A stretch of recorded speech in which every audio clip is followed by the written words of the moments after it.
Welcome all. Thank you so much for being here. We had about 4 official RSVPs with a couple of tentatives and some students that are joining us as well.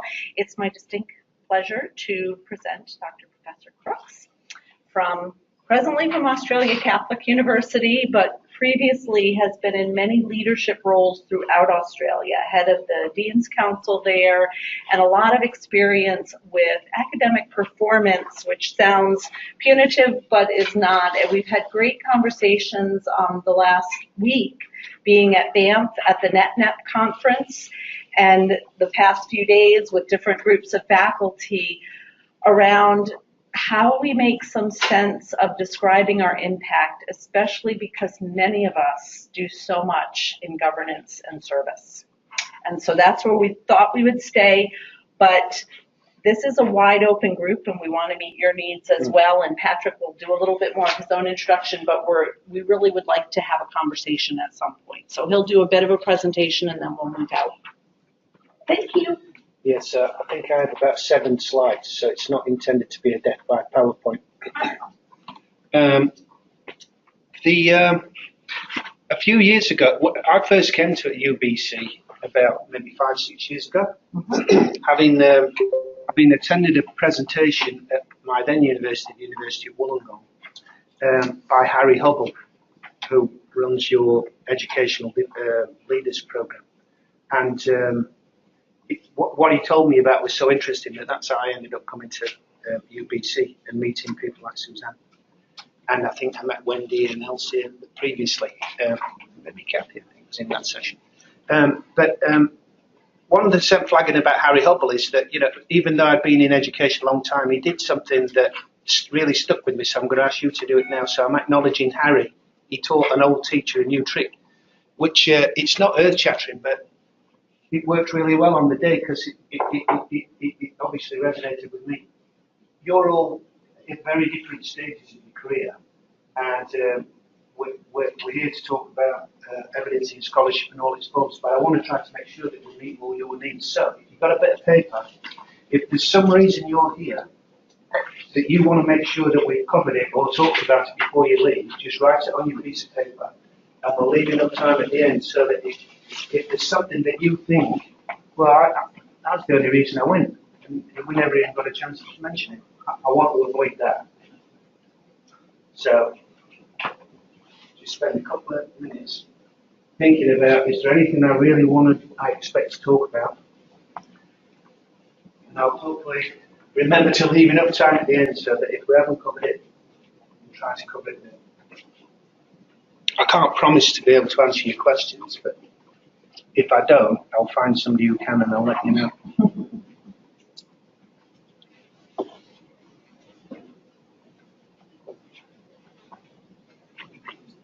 If you don't actually have one, then you might just think about why am I here? Why did I bother to turn up on it?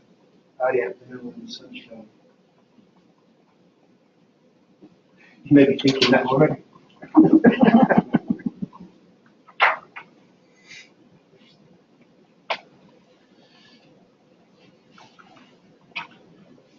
Okay.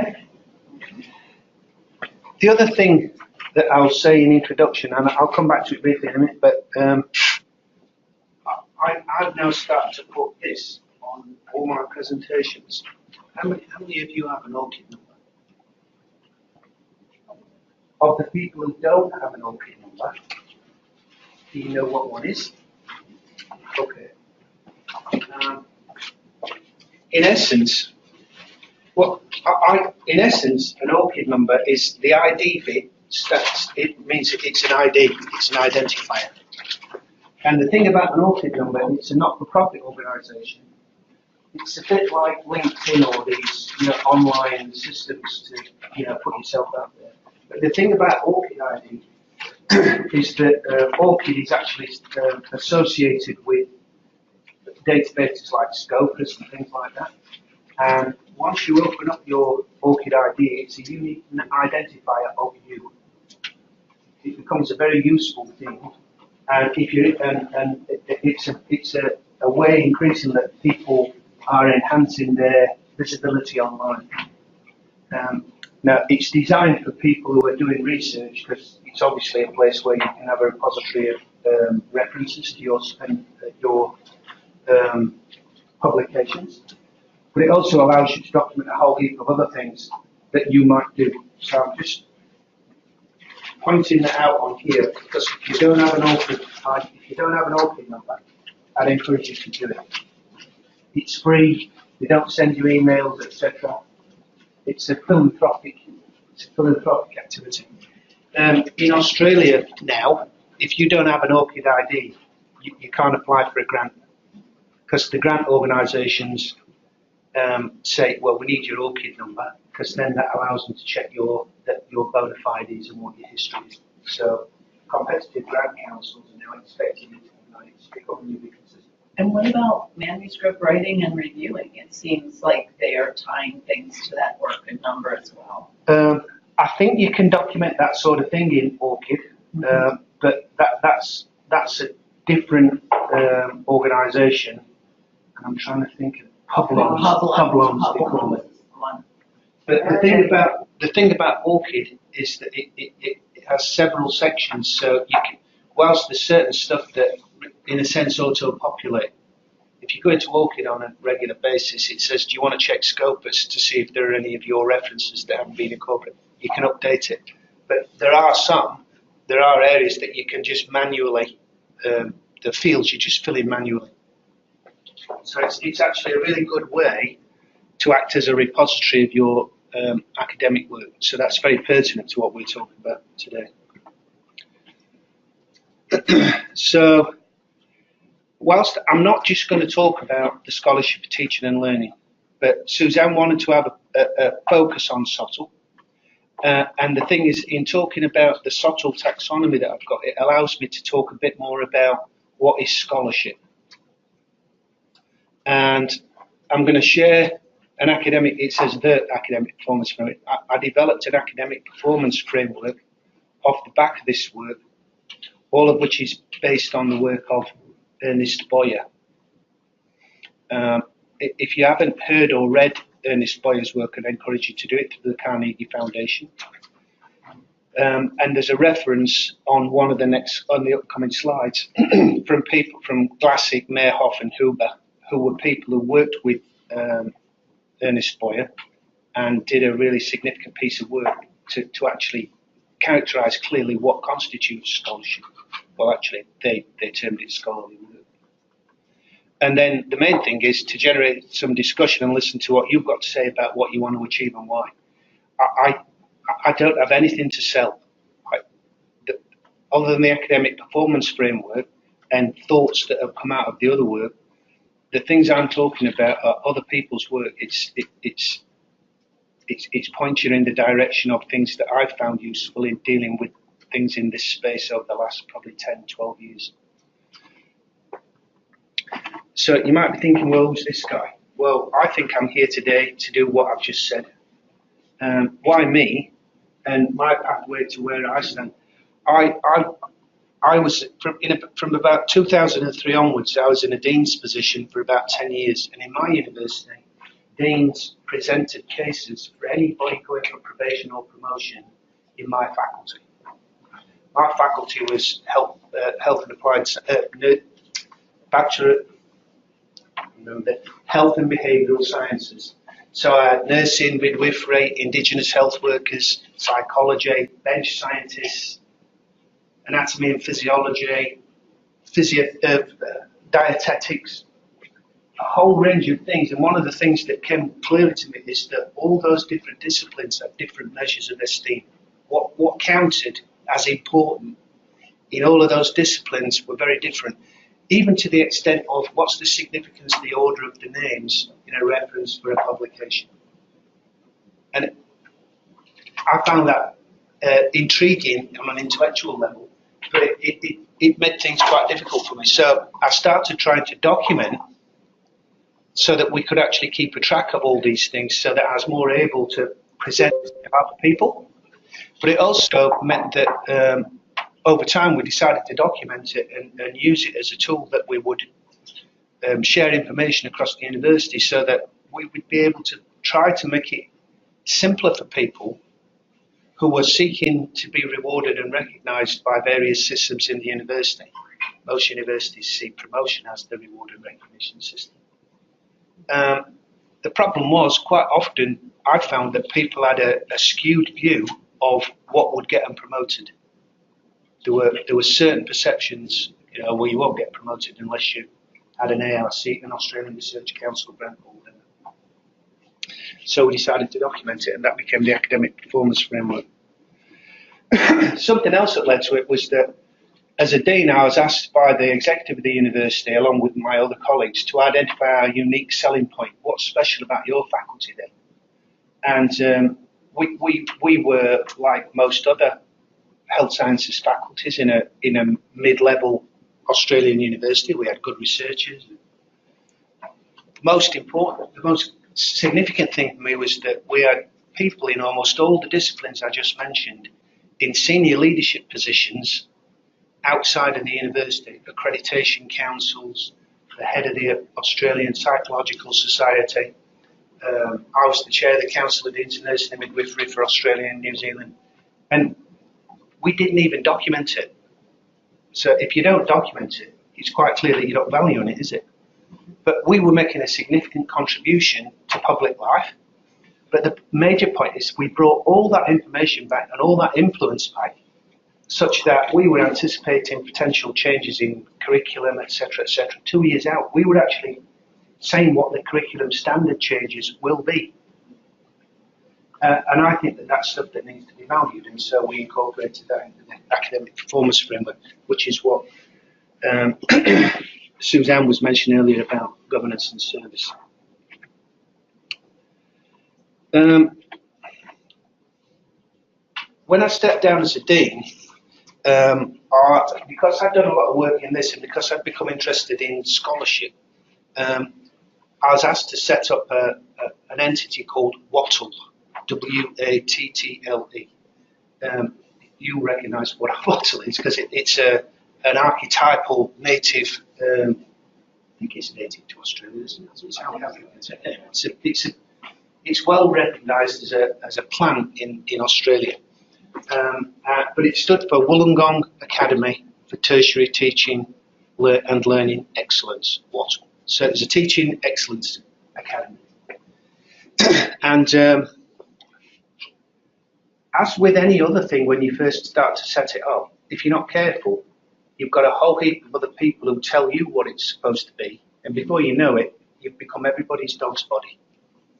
And I found that there were people around me who were trying to turn me into somebody whose job was to produce effective teachers. So I was going to be involved in academic development. I'm a qualified teacher and I have taught people how to teach, but that's not what I wanted to do. I wanted to facilitate the scholarship of teaching and learning and facilitate and help recognise people who are providing leadership in it. So I developed a taxonomy, and there's a nod here to Harry Hubble, by the way, because he introduced me to the term SOTL leadership. But it helped me to do this and articulate what SOTL did and what it didn't do. But it also, people subsequently found it as a useful way of pitching, well, whereabouts am I in my trajectory, particularly in relation to teaching. So the three phases were scholarly teaching, the scholarship of teaching and learning, and SOTL leadership. And as far as I'm concerned, those three things are linked. They aren't necessarily linear. One isn't necessarily more important than another, but you do tend to get increasing levels of leadership as you move from the top to the bottom. And so when you're looking at how this articulates with things like reward and recognition and promotion, you do tend to expect higher levels in this for more senior positions. So what's the difference between scholarly and SOTL? The nub of it for me, you can read the slide if you want, but the nub of it for me is that scholarly teaching is about effective teaching. So you know your stuff, you know how to teach it, and because you've engaged in some sort of reflective practice, probably involving student evaluations, you can clearly show that it's of quality. The point is, though, I've often made the point, teaching in classrooms is a bit like nursing at the bedside with the curtains round. It's almost like a confession what goes on behind those curtains or in that classroom is almost unknown to anyone else. So therefore, that is essentially scholarly teaching. SOTL, however, involves skillful and meaningful evaluation of learning and teaching activity that then is made amenable to peer review, to public view. So it takes the effective teaching or scholarly teaching out of that, moves it onto the next level, and it'd be therefore called SOTL. That's why your SOTL Leaders Programme, I think it's called the Educational Leaders Programme that Harry runs now, but if it's what it was 2 or 3 years ago, it is about developing skills of education evaluation, for example, and being able to articulate clearly, as a result of me doing this, this was the outcome and performance of students that improved on.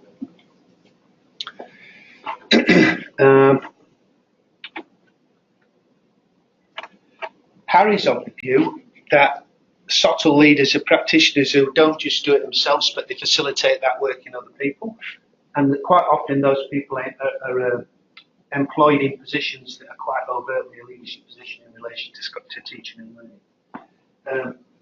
I've seen some interesting work from Sweden and from the UK where they would articulate that there are as many people who are leaders in teaching and SOTL who aren't in professional development or leadership positions connoted with it.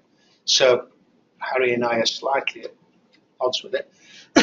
But the point is, I think there are even broader there are a broad set of skills and attributes that people who are SOTL leaders can demonstrate, and that what we tried to do with the academic performance framework was to try to provide a vocabulary for people so they could articulate that. One of the things that I think people find difficult as far as their teaching goes and their governance and service activity is that there's a lack of, apparently a lack of criteria that everybody agrees with that says this is what connotes quality. And I think that's particularly the case with governance and service. And so much of the rest of this session is going to be about putting some information your way that you might find useful if at some point you feel the need to want to evidence the quality and impact of an element of your academic work.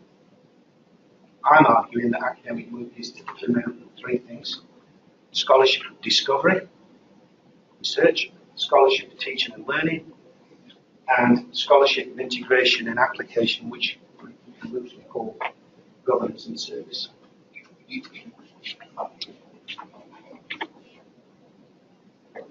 So what is scholarship? So we're moving on from scholarly teaching to scholarship. Well, the fact is some authors don't help. In fact, the seminal authors in this, for me, are this classic Huber and Meroff, and they didn't help because they talked about 6 standards of scholarly work. And I remember being at a conference in Quebec a few years ago, and a guy presented on this. This is where I first came across this this work, and he kept using scholarly and scholarship interchangeably. So I buttonholed him at the end, and I said, "Which is which?" And he said, "No, I was talking about scholarship." And I said, "Well, it's confusing, isn't it? Because it says scholar." He said, "Well, if you go and ask that woman there, she'll tell you because she's Mary Huber." So I got to talk to Mary Huber, and she said, "We did misname it. We should have said these are the standards of scholarship." But you can say that the same criteria could be applied to effective teaching or scholarly teaching, because they're saying that if you're involved in a teaching-related activity, you should have clear goals, you should be adequately prepared, you should know and use appropriate methods, you should find that you've got significant results, you've presented it effectively, and it involves a reflective critique. And there, if you want one useful reference, if you haven't read this stuff, that is actually a terrific book about scholarship generally, and it's a fairly thin volume. You read it in an hour.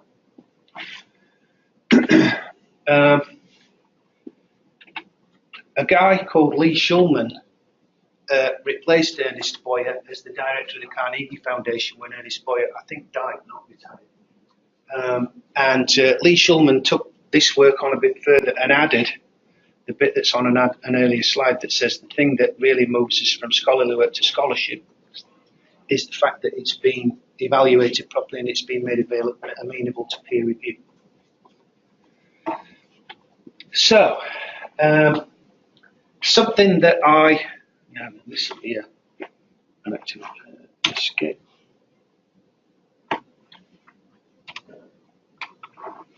Sorry, I need to put my glasses on for this bit. Has anyone read that? Boyer?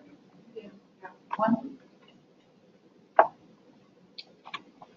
I think we pretty are heavily embedded in Boyer in this. Also adopted Boyer's scholarly work, which is mostly scholarship, very embedded in Collins' work. And Shulman's gone on to do a lot of work around graduates.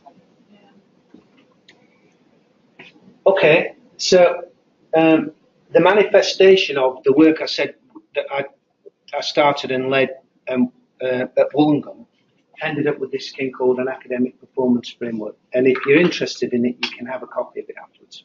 Okay. I'm just going to go through it quite quickly because the idea of it was that we wanted to articulate more clearly what, as a university, we valued. Because previously it was sort of secret squirrel business, and people who were going for promotion, they'd go up to other people and say, "What did he tell you?" They were all sort of, whispers and misapprehensions and all that sort of stuff. And so I was of the view that we needed to make those criteria more explicit. So we went to see, we interviewed everybody who'd been on the university probation and promotion committees over the previous 5 years, so that's 50 odd people. All the deans, deputy vice-chancellor, the vice-chancellor declined to be interviewed. But he did give us his imprimatur on the final document. I think he used the TLR principle, which is that looks about right. And so we got this document that basically sought to articulate more clearly what it is that the university expected. So, in terms of research, for example, level 1 would be the equivalent of, for us, a level B academic. That's a lecturer, entry to practice as an academic. The important thing to see, though, is what most people do when I show them this performance framework is that they go straight into all these dot points and they think, I'm supposed to have all that. The key element is what it says there.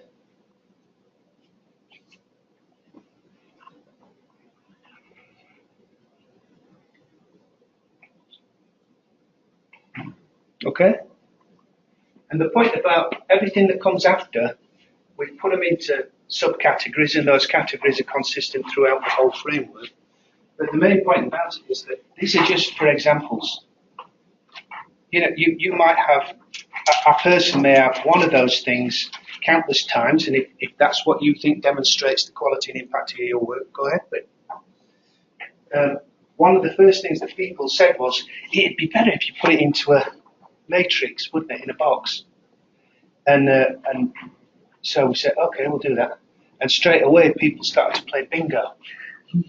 So you've got 4 corners, so, I've got it side to side, I've got a line, and that missed the point. So that's why we put this, we try to, foreground that by putting it in italics. If you go to the next level,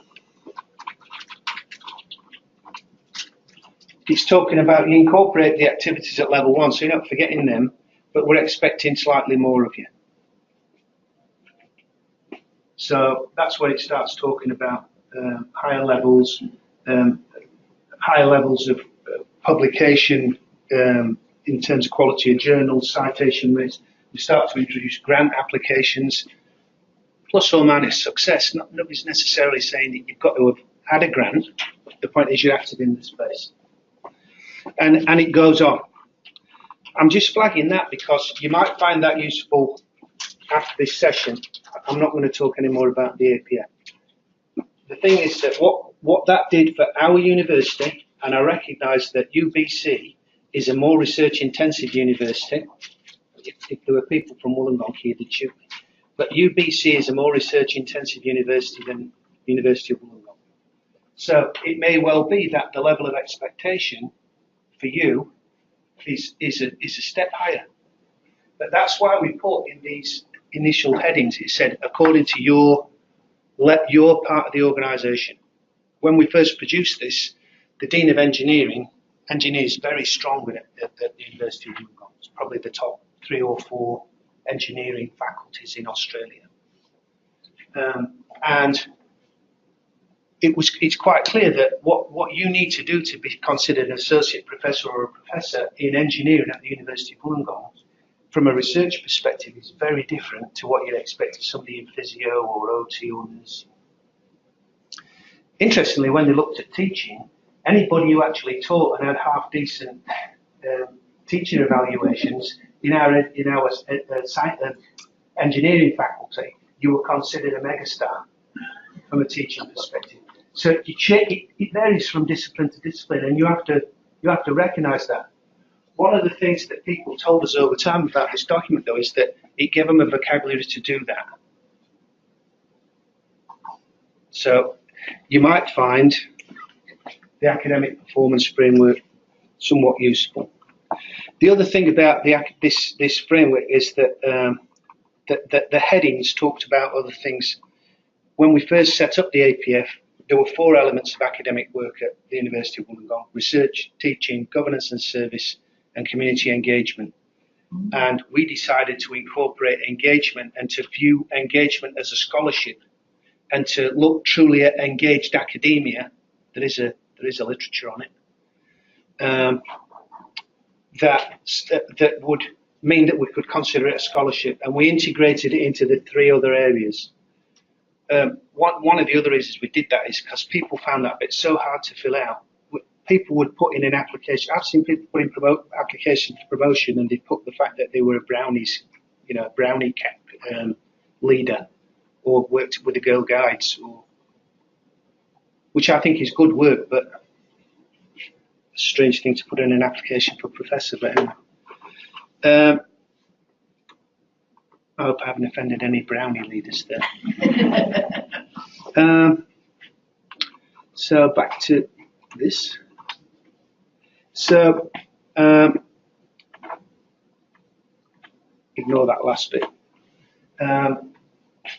So that's the presentation part of what I intended to talk about. I've got several other resources, but probably now's the time to say, anybody who wrote things down, are the things that we haven't started to touch upon that you think might be useful, or that I haven't even spoken about yet? Why did you come? Because they're good colleagues. I think a thing about leadership, but I'm prompted by this. The advice we give a lot of our tenure track, what advice I give to tenure track is there's nothing else but dollars in and pubs out. And I appreciate your list, and it's a far more nuanced view of really all of the things at play. And I'm sure that, when we go up centrally here, when we do get to SAC, the Senior Appointments Committee, and they're building cases from all over the university, it's exactly as you say, need the Dean to talk to it. And we have a Dean who's an engineer. So, the nuance of the cases that go forward. So I'm just struck by, I think the list is fantastic, and we should be more nuanced, but we need people to take it forward who handle those cases as well. And sometimes that leadership part of our instructing people what to do and what matters, and then the people who are in the position of judgment, formal judgment of those, I think that's part of the about communicating to all parties. Yeah. Well, if I go in. Shall I answer it directly or shall I'll answer it directly? I'll deal with it directly first. I think exactly the same things were said at Wollongong, but I don't think that we were as welded on as an established research-intensive institution like UBC. But at the end of the day, in the final analysis, it's what the people who sit in judgment think that essentially says whether people get promoted or not.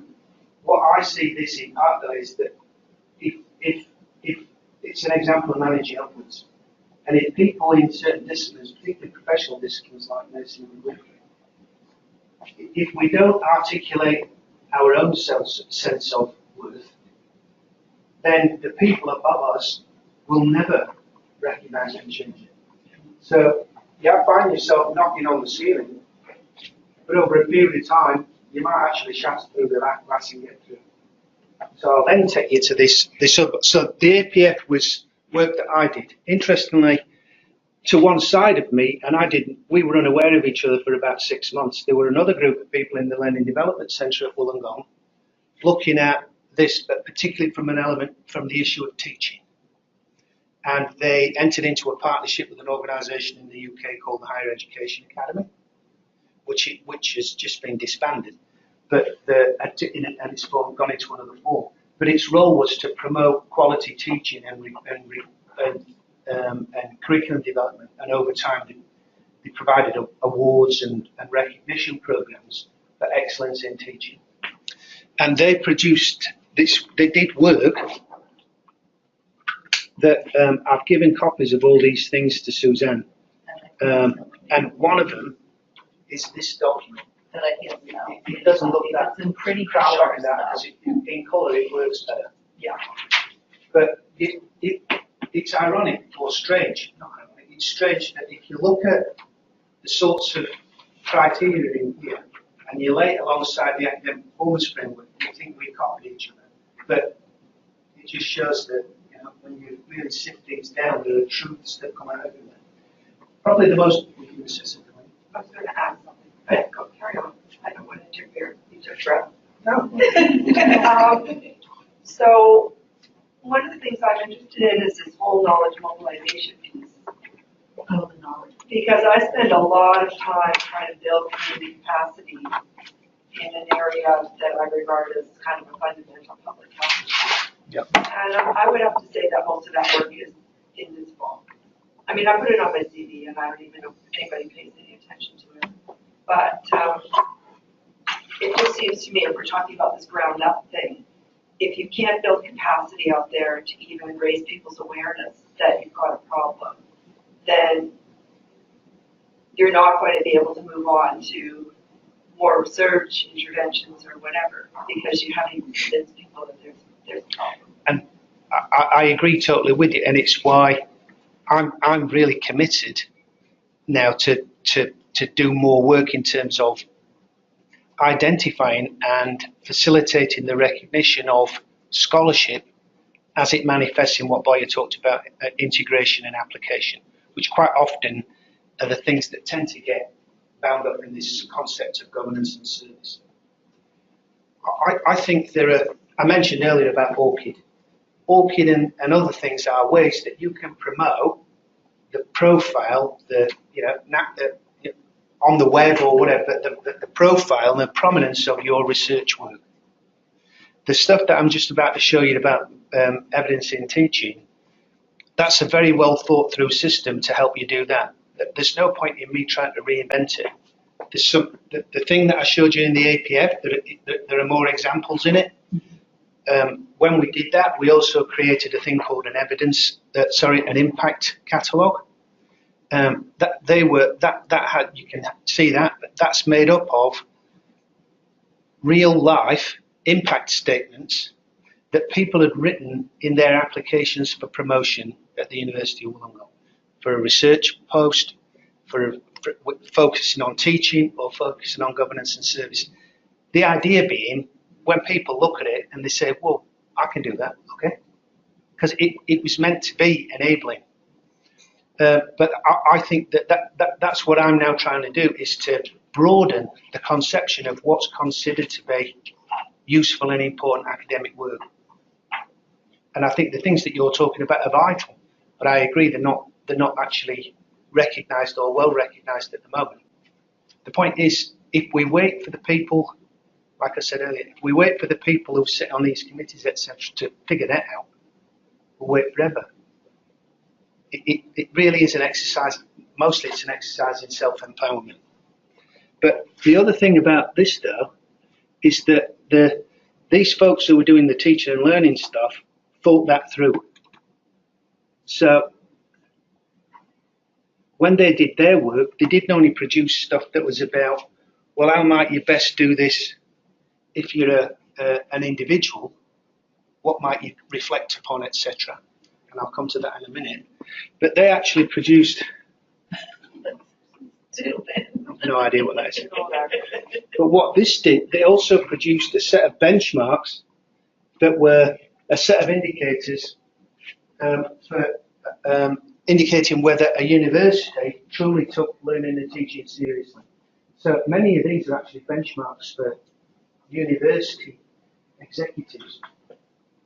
Now, I'm not going to say any more about that at UBC because I don't know to what degree this has already been implemented.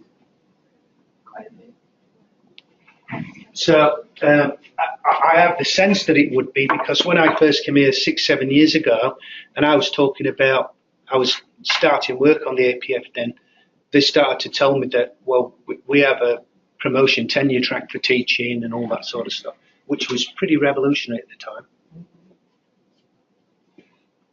So, but I think that goes to the heart of what you were saying earlier on. Sometimes the target for change has to be the people who make decisions and the criteria. But you can't afford, if you're in your career, you can't afford to wait for it. So I think it's also about working at the bottom and providing people such as yourself with a vocabulary, a lexicon to articulate better what you do. Even if at the end of it they say, well, you know, we don't promote people off the back of that activity. If nothing else, I think that one of the things that you can do, particularly through the governance and service element, is to be, it can help if you've got a good case from a research or a teaching and learning perspective, if you can then demonstrate from a governance and service perspective that, you know, that good academic citizenship, which is also things that promotion committees look for. And quite often that's the sort of thing that will get you over the line. But where I am now is that in looking at these things, I'm now at a point where, as an educational manager and leader, I spend a lot of my time working with staff in my school, thinking about these things. And it's fascinating the number of times that I ran one on governance and service, evidence and impact in governance and service a couple of weeks ago in Melbourne. And it was amazing how I knew more about what those people did from a governance and service perspective, apparently, than they did. So I spent half my time saying, but don't you do? And they go, oh, yeah. But the thing is, they spend most of the time talking about teaching. So a lot of it is really about the intent of these things for me, and sharing it with you, is to help you marshal your thoughts. Because if you've marshaled your thoughts, you might be able to marshal your evidence more effectively. Did that answer your question? Or speak to your question, Wendy? Yeah. I think some of it has to happen at the level of the unit, not just at the level of the. I agree. It's throughout. Well, and part of the conversation, I mean, I spoke with Patrick, when you're in the role of the director, it's sort of your responsibility for all the faculty in the school to be assisting them to put together this package and write their impact statements, and you want it to be successful, and we had Annette shepherding our full professors through as well.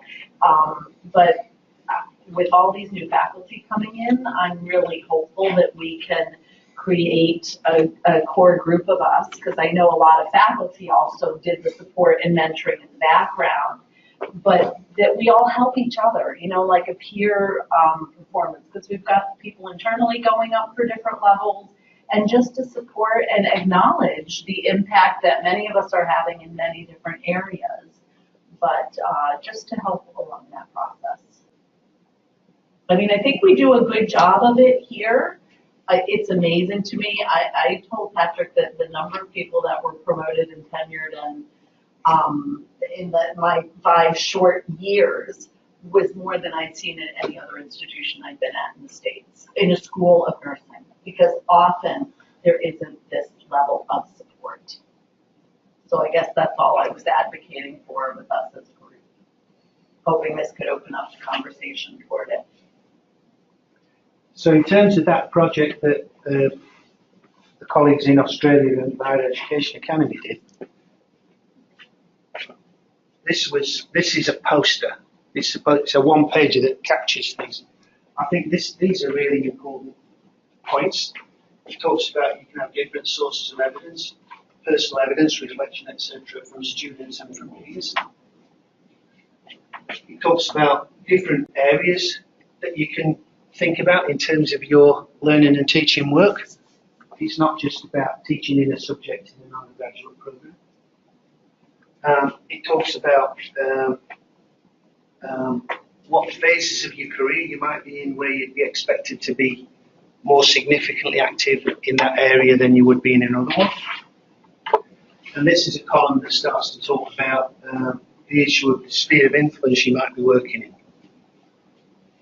All of which, when you consider those things in their entirety, lead themselves to a point where you say, so what do I do with this stuff? And that's where I've come inevitably to a point where what I try to do with people is to help them reflect upon things and to give them some criteria to think about, APF, making teaching count. But at the end of the day, it's about articulating a succinct statement, I call them impact statements, that talks about what you did, why you did it, what you achieved, and why that was significant. And if there is some mechanism by which somebody who has authority or credibility to be making a comment about the quality of it or the impact of it, then some sort of brief testimonial from that person tends to enhance it, not least because, in a sense, that introduces the peer review element, and therefore one could consider it scholarship. So I don't think that there's anything particularly weird or wonderful or earth-shattering about this stuff. Most people say, well, yeah, it resonates with me, but it's not new. I'm not arguing that it's new. I think it is new in one way, which is that for these things, this making evidence count for teaching, for example, is that all that expertise has been brought together in one framework, and that didn't exist before. So I don't have anything more expository to say. I'm happy to field any other questions or comments if people want to expand on something a bit more to do that. Come on, the items. So you quantify, you decided to quantify number of undergraduate and graduate and postgraduate projects and things? This isn't mine. Okay. Okay. So what you said, this? Yeah, so that's the one, that's the quantifiable one. Everything else is kind of general. But You mean subjective? Oh, yeah, just, I would understand why we might want to quantify that, and then for answers that, I think, I can't see why. No, it's because it's on the... This is teaching. This is about teaching, but it does talk about scholarship. Yeah, but so if you're going to say research and scholarship, then with respect, but I think it's incredibly helpful. But when we look at the cases that are put forward, the teaching intensive folks, and oftentimes the hard data would be the student evaluations compared to average across the school. And there'd be some peer review, and then there'd be a lot of philosophical stuff around, approaches and things like that. So I think it's really helpful in that respect to think about all the other things that teaching intensive books do, for sure, and way more substantive than probably the way we think about a teaching pop, I think. Well, and I think that's what I think grants and learning and teaching related grants and publications and citations for learning and teaching publications are in there. The APF, we extended beyond that a little bit. Bear in mind, this is a poster. This is just, the idea of it is to capture people's attention again. But I think the fact that there's a whole heap, when people tend to look at this, I think they start to see, you might already be seeing it and thinking, well, actually, that is about teaching and learning, but I wouldn't have thought to write about it, but I do it. Or I don't collect any evidence on it, but I could do that quite easily. So it's like the dot points that I said in the APF. It's not meant to be an exhaustive list. People always say, it was on there, it was just on the wrong sheet. But sometimes people will say, oh, such and such thing's not on there. It's a really minute point, but they do it. And my point is, well, we could add it if you want, but like, you know it now. It's not meant to be an exhaustive list, and it's not saying you should have 20 or 5. The idea of it is just to give you an idea of what sorts of evidence might be useful for you to collect that you can then reflect upon for whatever audience. The other thing that about this, when I've talked about this sort of stuff in Scandinavia and in some universities in the UK, they say, what's a promotion committee? Can you believe that statement? Mm-hmm. But there are a number of universities, they don't have promotion. In Scandinavia, most nursing schools, even those in universities, basically you work as a lecturer, you submit a portfolio, you've got up to 5 years to submit a portfolio about the quality of teaching. That's usually student evaluations and a report from your head of school. And if it's considered good, you're promoted to senior lecturer. Thereafter, if you want to become a more senior academic, you do the PhD. You're funded very generously to do your PhD, etc. But if you're a teaching-focused academic, there's virtually no career path. So what's the benefit of this sort of stuff for them? Well, that's when I start talking to managers and educational leaders, because there are elements in this and in the performance framework that were about, but what's a reasonable expectation of someone?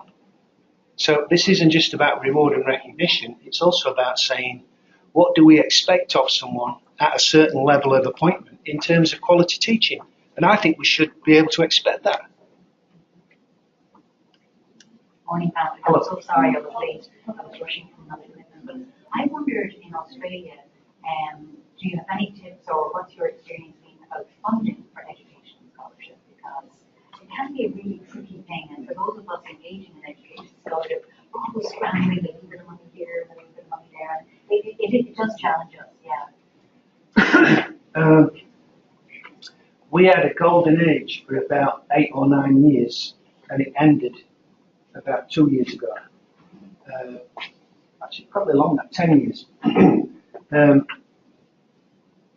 4 or 5 governments ago, under a Howard government, they established a thing called the Carrick Institute, and it was to facilitate and enhance excellence in teaching in universities. And they chose the carrot process for it. So they said, we'll make grants available and fellowships. So if you put in an application that demonstrated the quality of your work, a panel judged it, and you got an accredited citation, you got $10,000, all that sort of stuff. Over time, people like me, when I was chair of the Council of Deans, we argued that they should be giving grants. And so they started to give grants for education development, quite significant grants, up to $500,000. And they became as difficult to get as an Australian Research Council grant, which has about a 15 or 16% success rate. So we successfully argued for those teaching and learning grants to be recognised as the equivalent of an ARC grant, because they were as difficult to get. Unfortunately, in the Queensland floods of about 4 years ago, the government went round to all the states and it went round all its federal departments and said, you need to find some money because we've got a big hole in trying to rebuild Queensland because, large parts of it were washing away. And they said, we don't need the Office of Learning and Teaching anymore, do we? So those grants disappeared. And it grieves me that it did because they'd actually achieved what most governments internationally want, which is they'd managed to sort out a way that as a government they could influence the quality of teaching in universities. They got universities to take it seriously. And they just threw it away. Now, I've lived in Australia for 30 years. The Office for Learning and Teaching became the Australian Learning and Teaching Council, but then became called the Office for Learning and Teaching. They were all the same people, they just changed the badge. They've had 4 versions of that in the 30 years that I've been there. They exist for 4 or 5 years, and somebody says, no, we don't need it anymore. Then 3 or 4 years goes, and another government comes in and says, we really need to do something about higher education teaching. So I'll give it 5 years and we'll have another one. But right now, that's become difficult. There is a group, like the equivalent, like Universitas 21. Mm. There's a group that's the technology sector institute. So University of Technology Sydney, Queensland University of Technology, Curtin, RMIT in Melbourne. They've decided unilaterally to get together, and as universities, they put money together. So if you work in one of those universities, you can apply for research funding for learning and teaching research. But other than that, now it's gone back to whatever small bits of money individual universities offer. Thanks very much. It's one of the reasons why in the APF we actually put successfully getting grants at a very high level because they're like hen's teeth.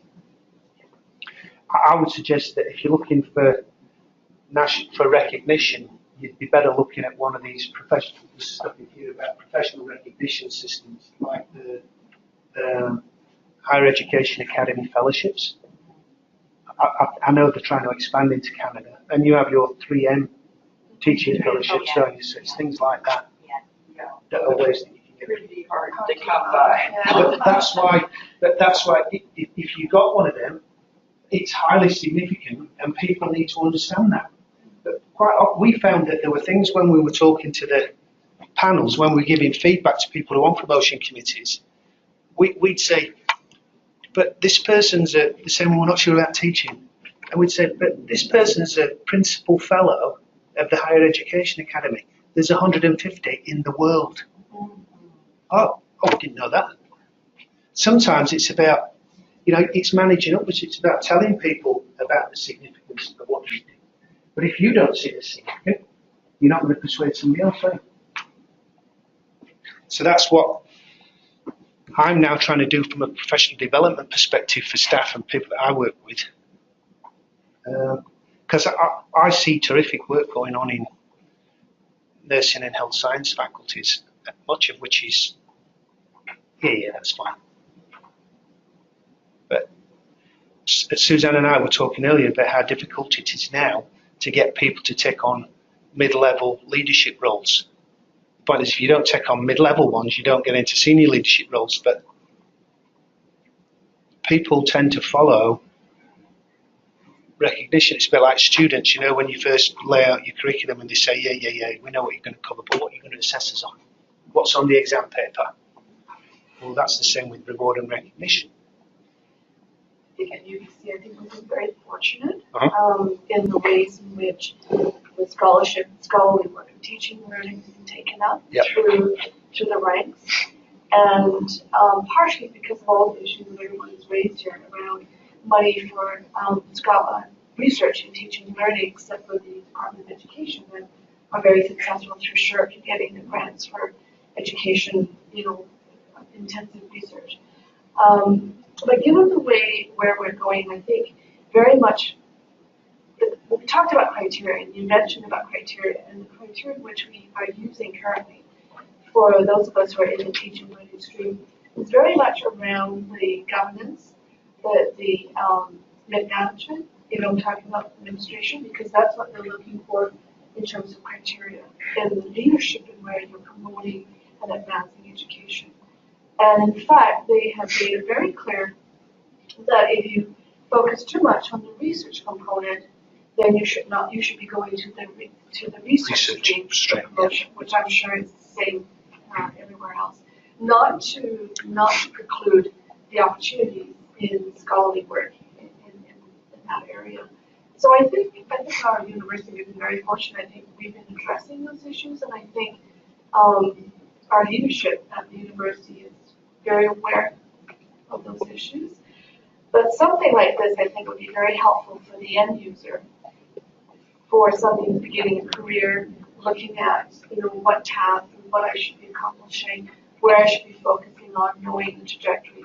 Some of these are tuned in right to the... And the important thing is comparing it to the criteria. These aren't the criteria. No. This is just evidence you might bring to bear. That's right, yes, checklist. Christine Brown, who's a colleague, who was one of the people who drove this, she makes the point when she runs workshops, the first thing you need to do is, who are you trying to inform? Who are you trying to impress? Look at the criteria, because there's no point talking about all this stuff if they're only interested in funded grants or whatever. Well, the problem you've got is the criteria is very public. You just have to go on the UBC website and you can find out what the criteria are. It's how those criteria are interpreted. That's right. It gets trickier. Well, I think that's where I'm saying about, I think ordinary people like us can usefully be arguing or articulating the need for these sorts of things. As I said, this isn't my work, so I'm not trying to sell it. If you used it, you wouldn't be citing me. But that was the intention of it, was to provide a vocabulary. I'm intrigued by what you said about the integration of the governance and service in your tracks, and I think that's a positive thing. That's not the case everywhere. But it's more likely the case that there's very little written about the governance and service bit, and it's almost like it's quantitative. Is it a tick or is it a cross? Have you written something about it? I think there is actually a scholarship attached to it, and I think it's something that's worthy of more explication. But I think that the things that in the APF and in the impact catalogue, therefore you might find useful would be in those things. It doesn't matter what part of your application you use it. It's about being able to articulate a good story about your work. It doesn't matter which heading you put it under, as long as it fits. That's how you sell yourself. Yeah. Well, that's it, the self-empowerment piece. And it's important wherever you're at. The other thing I'm thinking about, we have a fabulous intranet now that I think does help us to think all these things through and is rather clear, but we still have to interpret, is just coming together and seeing examples. That's what's hard for me here, is you don't see examples of what colleagues are very generous about sharing when you ask, but you don't have those examples, because often that will click in your mind and say, oh, aha, I am doing that differently. We definitely have lots of support systems and lots of ways that we're doing as well. I know what I was going to say, the awards. I think we've also been good about putting people up for awards, and again, John serving in that role, primarily helping put that together. And I've even seen this year, I worked hard on one, and I just got back that I didn't get it, but I was getting a certificate of nomination in recognition of how much energy was involved in putting forward a application for the award. And I thought, well, that's kind of novel and unique too. Sorry. So any other people that didn't get their burning ideas or questions? To me, this was just a kickoff, and I'm hoping to find a group of us that wants to be working on this next year and can meet regularly. And Patrick is a Skype call away, as long as we time it correctly. Please time it correctly. Thank you, Patrick. Thank you. I just said.